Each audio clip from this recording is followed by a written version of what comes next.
और इस वक्त जेएमएम की ओर से एक प्रेस कॉन्फ्रेंस किया जा रहा है। जेएमएम के नेता और पूर्व केंद्रीय महासचिव सुप्रियो भट्टाचार्य प्रेस कॉन्फ्रेंस कर रहे विभिन्न मुद्दों को लेकर और खासतौर से जो सियासी हलचल इस वक्त राज्य में है उसको लेकर प्रेस कॉन्फ्रेंस कर रहे हैं।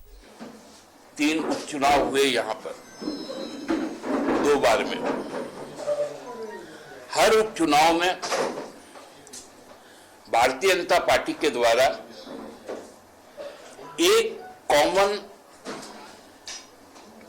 नारा दिया जाता था कि उपचुनाव के ठीक बाद, और ये विशेषकर बाबूलाल जी कहते थे कि सरकार गिरने वाली है और हम सरकार बनाने वाले। नतीजा ये होता था कि उपचुनाव तो हम जीतते थे लेकिन इनका सपना पूरा नहीं होता था।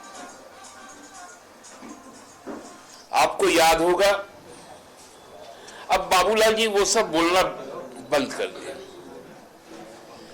लेकिन एक आदमी जो पिछले चुनाव में पूरी तरह से राजनीतिक तौर पे बेरोजगार हो गया, खाली हो गया, और हम सब जानते हैं कि जब आदमी का दिमाग खाली हो जाता है तो वहां कोई और रहने लगता है। क्या अंग्रेजी में भी एक कोई प्रोवर्ब है, empty mind is house of किसका हमको नहीं मालूम। उसी तरह वो व्यक्ति जो पूर्व उप मुख्यमंत्री इधर हाल के दिनों में उनको कुछ याद आने लग गया। आप लोगों को याद होगा, अपने 5 साल के कार्यकाल में वो जिस शब्द से सबसे ज्यादा डरते थे वो शब्द था सोहराय। 5 साल में 25 बार, मतलब 1 साल में 5 बार सोहराय सोहराय करके चिल्लाते थे। कल भी उनका वो चित्कार फिर से जग उठा। सोहराय नाम से ही रघुवर जी इस कदर चिढ़ जाते हैं, इस कदर मचल जाते हैं,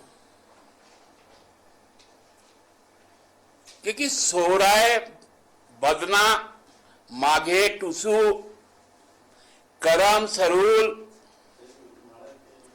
ये सब जो पर्व है ये मूलवासी आदिवासियों का पर्व है। और चूंकि उनका इस राज्य से कोई रिश्ता नहीं रहा, इस संस्कृति से कोई रिश्ता नहीं रहा, तो ये सब बातें, ये सब त्योहार पर्व का जैसे ही नाम लेते हैं वो उछल पड़ते हैं। अजीब विडंबना।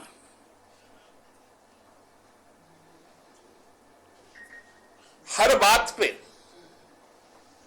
पहले तो सरकार गिराने की कोशिश, उसका दावा करना, और अब मुख्यमंत्री जी इस्तीफा दीजिए।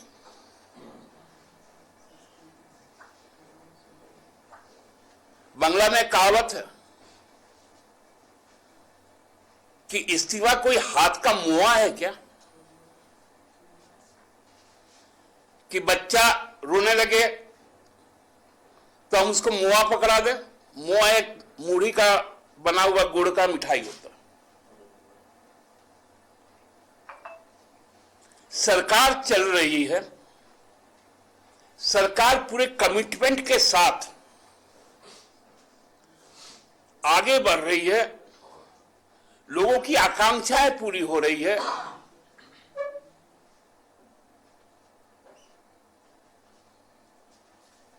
तो भारतीय जनता पार्टी को मिर्चा लगना शुरू हुआ।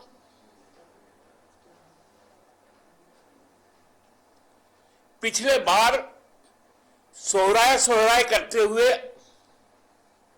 वो खुद चुनाव हार गए थे।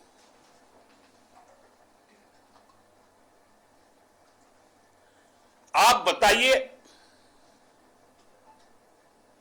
कि एक ज्ञापन देना माननीय राज्यपाल को, फिर आधारहीन पीआईएल कर देना। मुख्यमंत्री के साथ जो लोग रहते हैं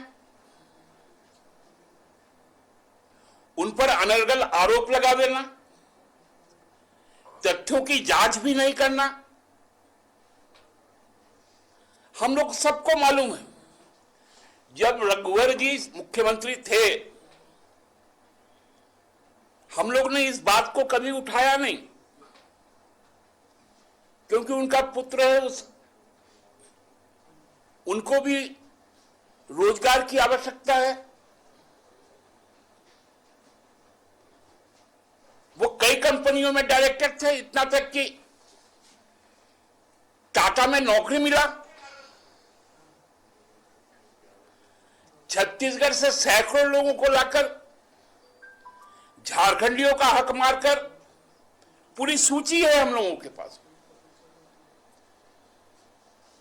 टाटा ब्लू चिप्स में, टाटा टिमकेन में, टेल्को में, टाटा ट्यूब में उन्होंने नौकरी लगवाया। हम लोगों ने क्या उनके पूरे कार्यकाल में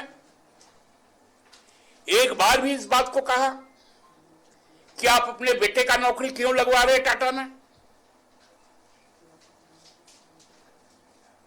लेकिन इनको मिर्चा लगता है।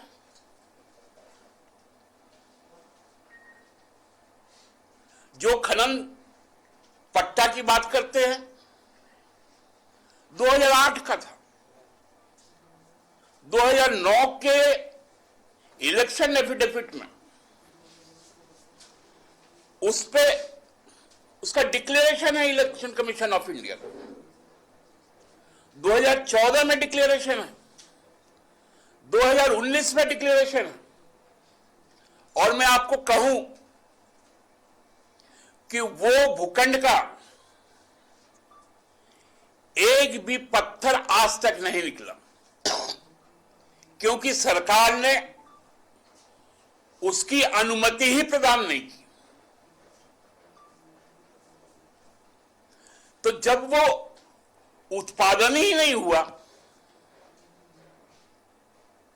उससे 1 रुपया रेवेन्यू नहीं आया, जिसका जिक्र चुनाव आयोग को किया गया, जो वार्षिक रिटर्न है इनकम टैक्स का उसमें किया गया, उसको इन्होंने कहा लाभ का पद। कौन सा पंडित है ये लोग? 2016 में साहेबगंज में अभिषेक प्रसाद का नाम लेते हैं, खान मंत्री रघुवर जी थे। 2016 में क्रैशर का माइनिंग का जो लीज है उनके द्वारा अभिषेक प्रसाद को दिया गया। आज उनको अचानक याद आया तो उस बात का जिक्र करने लगे।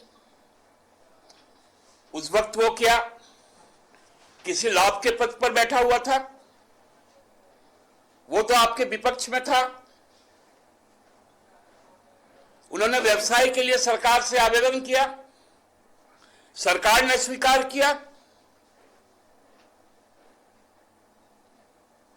ऐसे बेतुकी बातें केवल और केवल इस राज्य में भ्रम फैलाने के लिए,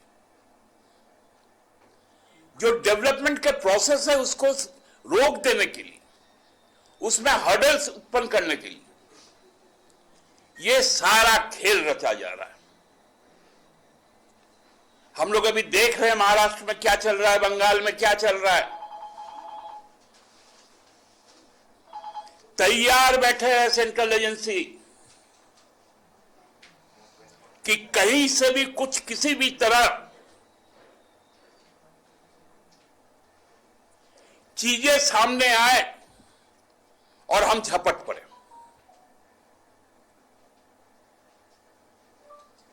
महाराष्ट्र में मुख्यमंत्री के सगे संबंधियों पर जो कार्रवाई हो रही है, एनसीपी नेताओं को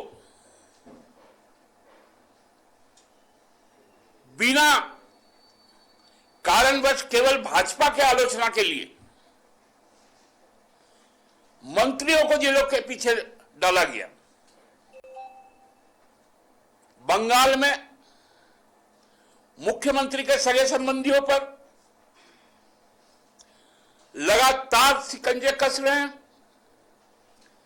ठीक उसी की पटकथा इस झारखंड में भी लिखी जा रही है। ये सारा जो भ्रम और जो षड्यंत्र चल रहा है, इसके मूल में वही एजेंसियां हैं। भारतीय जनता पार्टी ये बर्दाश्त नहीं कर पा रही है कि झारखंड में झारखंडियों का शासन हो, झारखंड में आदिवासी मूलवासी का शासन हो। यही पीड़ा उनको है। और कल इसीलिए हम लोगों ने महामहिम के पास जाकर इस बात का आग्रह किया कि आप ने जो चुनाव आयोग को भेजा है, चुनाव आयोग ने जो सरकार से भेजा है, तो जो न्याय की प्रक्रिया है उसमें मुझे भी शामिल करना पड़ेगा। हमसे भी पूछना चाहिए चुनाव आयोग को कि हमारा पक्ष क्या है, क्योंकि 9A की जो उल्लेख हो रहा है पीपल रिप्रेजेंटेशन एक्ट का, वो कहीं से भी एप्लीकेबल ही नहीं है, क्योंकि बड़ा अच्छी तरीके से उसको डिफाइन किया गया है सुप्रीम कोर्ट के द्वारा। उसमें 6 क्लॉजेस दिए हुए हैं, वो कहीं से भी नहीं टिकती है।